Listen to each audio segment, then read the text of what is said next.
E logo nós entendemos que nós precisamos também de luz. E essa luz é a luz da palavra, é o próprio Senhor Jesus, é o Verbo.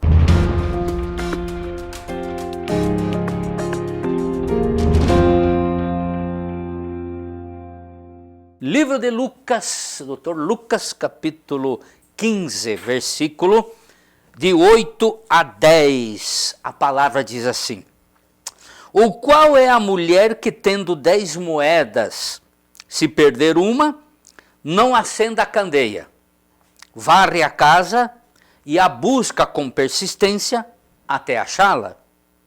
E quando a encontra, chama as amigas, vizinhas, dizendo: Alegrai-vos comigo, achei a moeda perdida. Assim vos digo que há alegria diante dos anjos de Deus por um pecador que se arrepende. Tá? O que nós queremos falar para você nesta noite? Justamente sobre isso, a dracma perdida. Coisas que perdemos, onde perdemos, o que perdemos. Vamos ver isso? Bom, antes de tudo, fala-se da dracma, né? A mulher perdeu uma dracma, era uma moeda, tá? E ela tinha o valor, tá, de 23 centavos cada moeda. Cada moeda.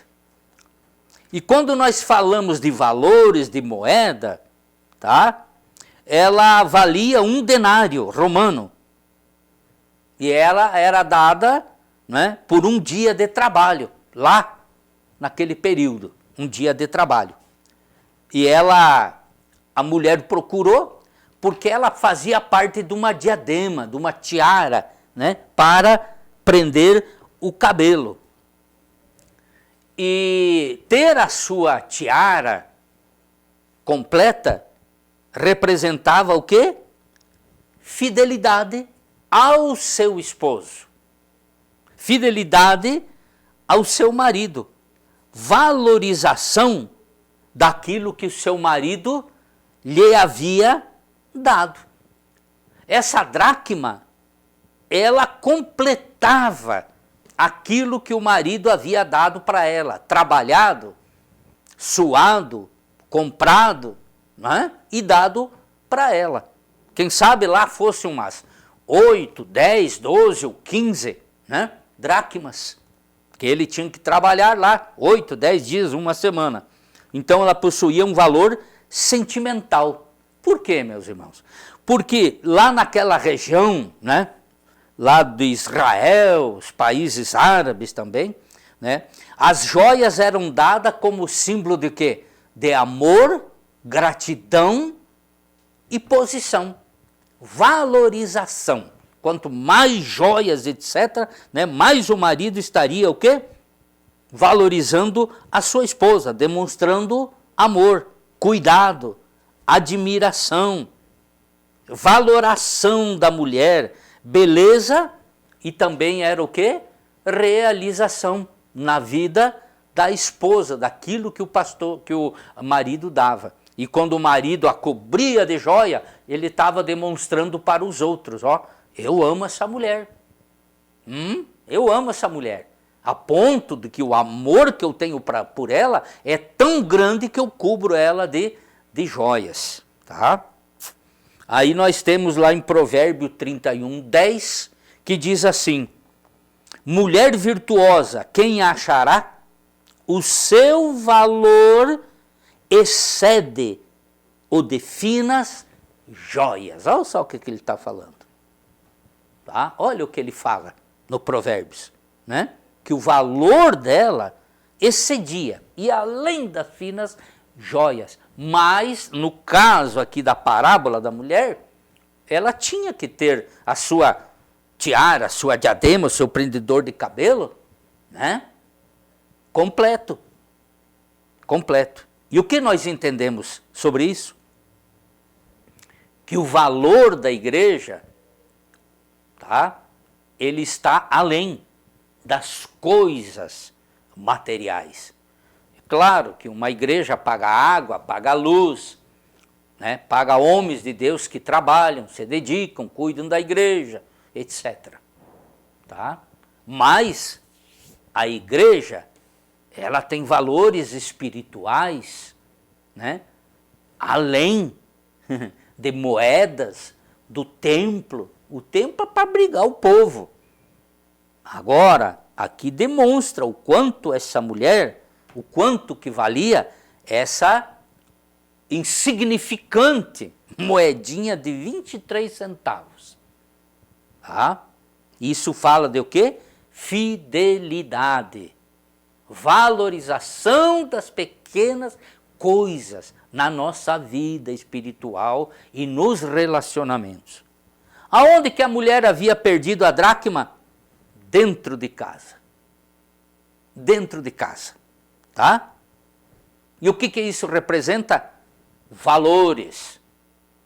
Valores dentro do nosso lar. Coisas que podemos perder dentro do nosso lar e que não nos atemos, que às vezes está devagarinho sendo varrido para fora. O amor, marido e mulher, pais e filhos. O diálogo, tá? Conversa entre marido e esposa, né? A tolerância, respeito, os filhos, obediência aos pais. Primeiro mandamento com promessa: queres longos dias sobre a face da terra e que tudo te vá bem, honra teu pai e tua mãe. Primeiro mandamento com promessa, né? O respeito, marido e mulher, a obediência aos pais, a autoridade. Também falamos de papéis do marido e da mulher com responsabilidade que deve assumir dentro do lar. O marido como cabeça e a esposa como sua adjutora, e ambos para o crescimento da família. Segundo, valores espirituais que se perdem dentro do lar. Quando algumas outras atrações dos veículos de comunicação acaba se tornando mais importante. Tá? Se perde valores como ética, moral, caráter de Cristo. Em muitas pessoas que elas são uma bênção dentro da igreja, mas fora, misericórdia. Nós também, irmãos, perdemos, tá? E esquecemos que somos o templo do Espírito Santo. Somos casa espiritual. Quando Davi olhou lá fora e viu a arca do concerto debaixo de uma tenda feita de couro, ele disse: enquanto eu moro numa casa feita de madeira, né? De madeira, lá fora está a arca do Senhor, eu vou construir uma casa para o Senhor, tá? Vou fazer uma casa para o Senhor, para a arca do Senhor. Daí o seu filho Salomão acabou o quê? Construindo esse local. Então nós somos o templo do Senhor. Ele não habita em templo feito por mãos humanas. Ele não está no templo, nas paredes, na parte elétrica, hidráulica. Ele quer habitar na sua vida. Ele quer habitar no seu lar. Ele quer completar alguma coisa na sua vida. Então o Senhor, Ele habita em nós. Por isso, meus irmãos, que nós perdemos coisas dentro do lar, tá? Valores e etc. Essas mesmas que nós perdemos dentro de casa, é o momento de o quê? De resgatar. Tem coisas que nós perdemos. É momento de nós resgatar. É momento de nós nos situarmos de que algumas coisas estão se perdendo dentro do lar e que nós temos de resgatar. Mas aí vem a pergunta: como? Tá? Exercitando e voltando à prática práticas que nós tínhamos uma vez, tá? As práticas da palavra, fruto do Espírito Santo e outras coisas mais. Oração bíblica em família, tá? Fazer a lição lá da célula máter e outras coisas mais, porque a palavra de Deus diz, né? Ensina o caminho em que a criança deve andar. Ah, então é responsabilidade nossa. Agora veja bem, o que a mulher faz? Ela acende uma candeia, um lampião, uma lamparina. Para o quê? Para procurar a sua dracma. Por quê? Porque as casas lá na região de Israel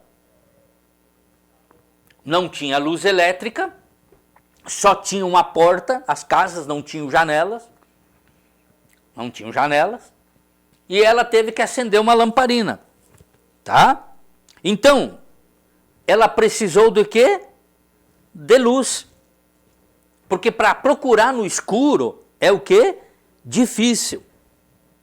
E logo nós entendemos que nós precisamos também de luz. E essa luz é a luz da palavra, é o próprio Senhor Jesus, é o verbo. Ele mesmo diz, enquanto estou convosco, sou a luz do mundo. Ele é a luz e é o verbo, que é a palavra. Salmo 119, versículo 105, o salmista diz assim, lâmpada para os meus pés é a tua palavra, e luz para o meu caminho. Luz para o meu caminho. Você já andou numa noite de escuridão, sem ter uma lanterna? Sem ter nada para iluminar o caminho? A gente perde o rumo, a gente não sabe onde está pisando. Pode pisar num buraco em cima de uma cascavel, né? Pode cair dentro de um rio, se enfiar numa cerca de arame farpado, sei lá eu. Deus o sabe, tá? Deus o sabe. E há coisas que só a palavra de Deus clareia na nossa vida. Somente a palavra no nosso coração é que clareia na nossa vida. A palavra, veja bem, tá?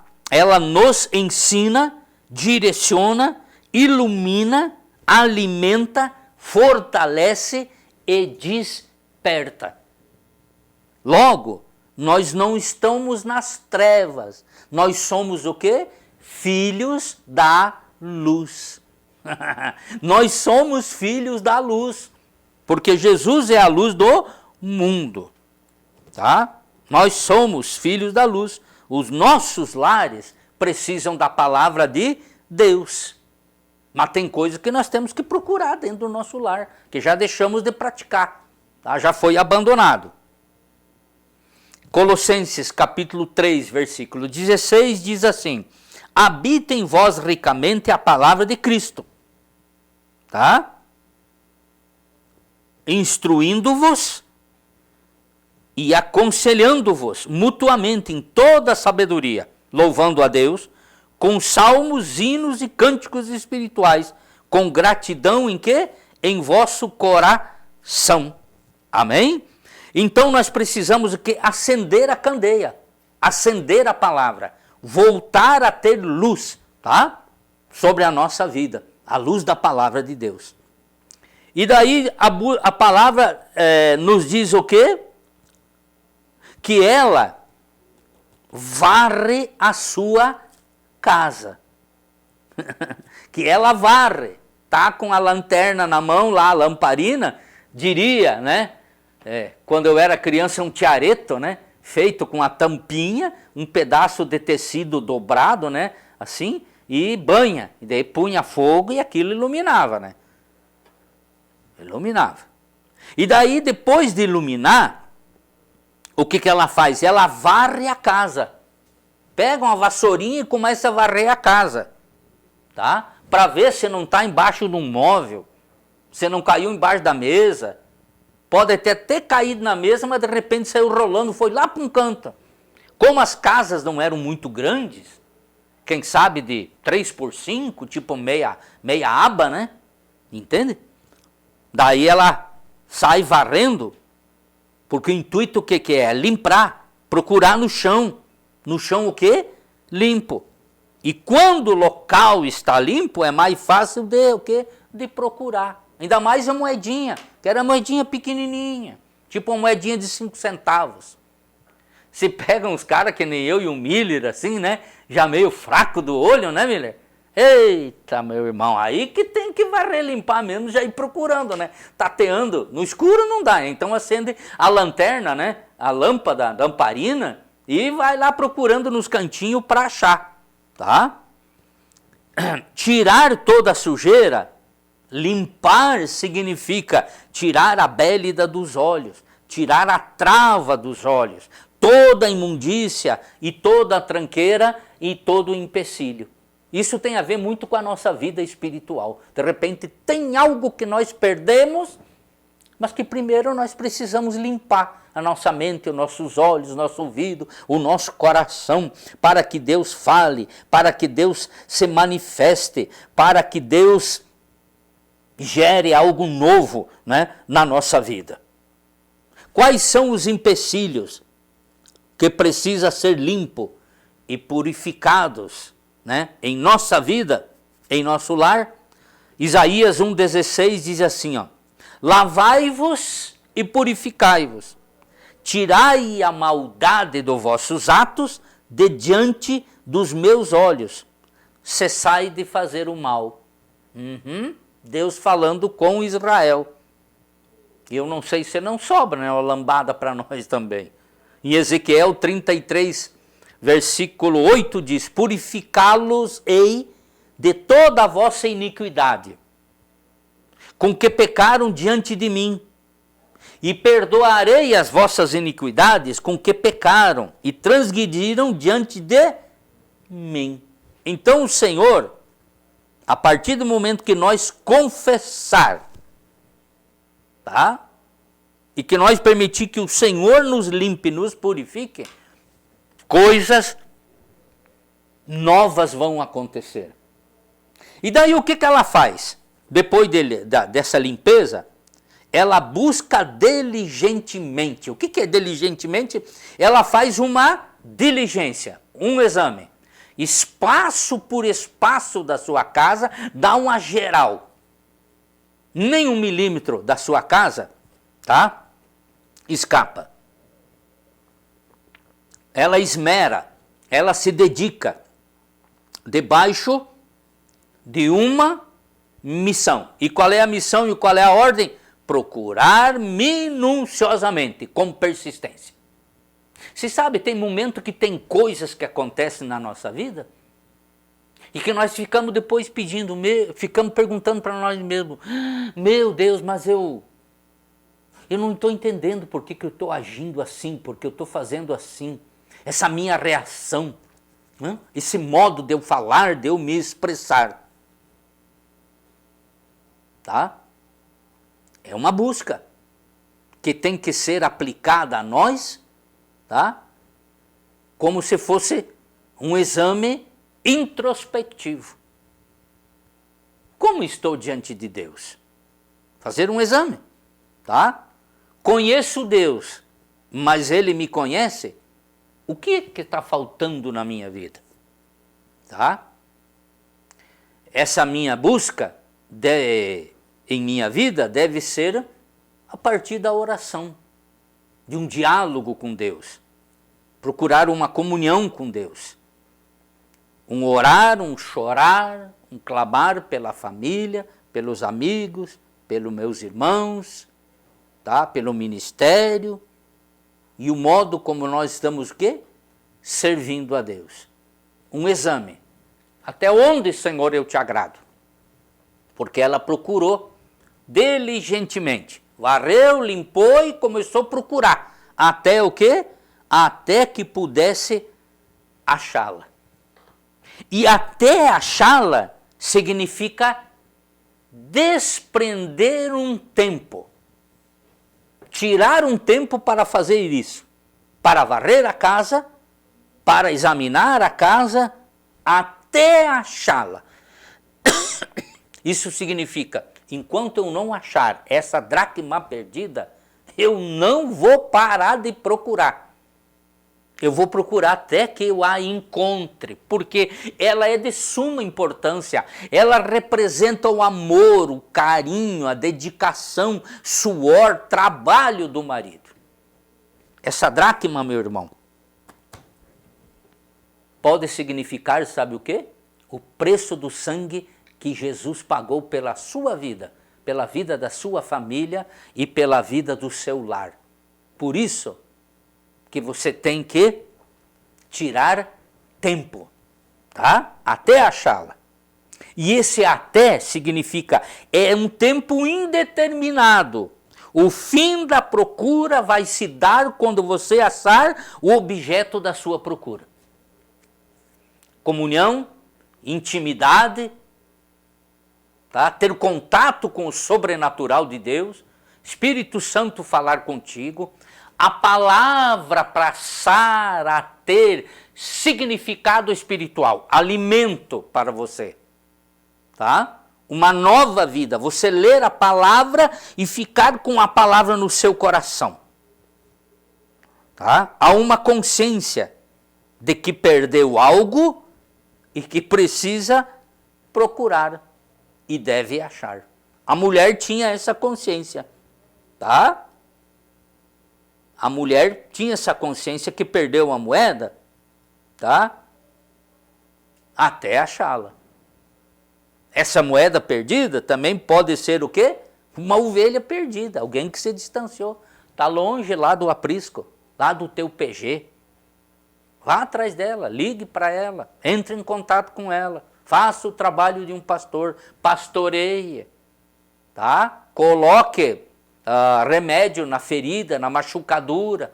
Se está caído, ajude a levantar. Se está distanciado, traga para perto. Se está faminto, alimente. Se está sedento, dê água da palavra de Deus. Tá? E daí o que acontece? Tá?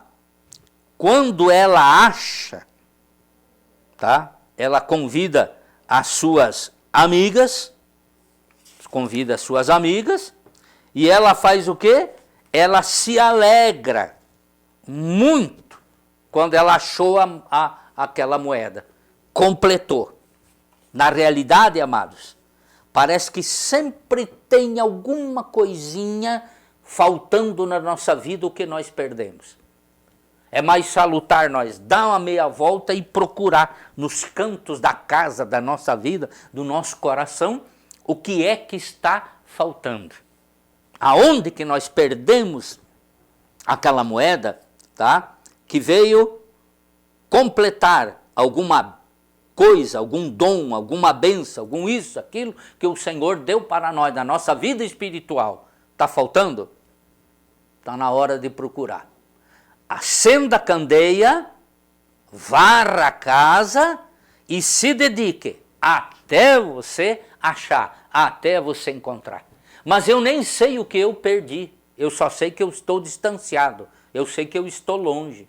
Vou na igreja, não sinto a presença de Deus, palavra não fala comigo, os hinos não me alegram, isso, aquilo. Tá? Eu acho que, de repente, você é o caso do filho pródigo, perdido dentro da casa, junto com o pai, e que já não sente mais alegria, tá? De estar junto com o pai, participar da festa, da bênção. Então, tem que varrer e procurar cuidadosamente o que é que está faltando. Amém, meu amado?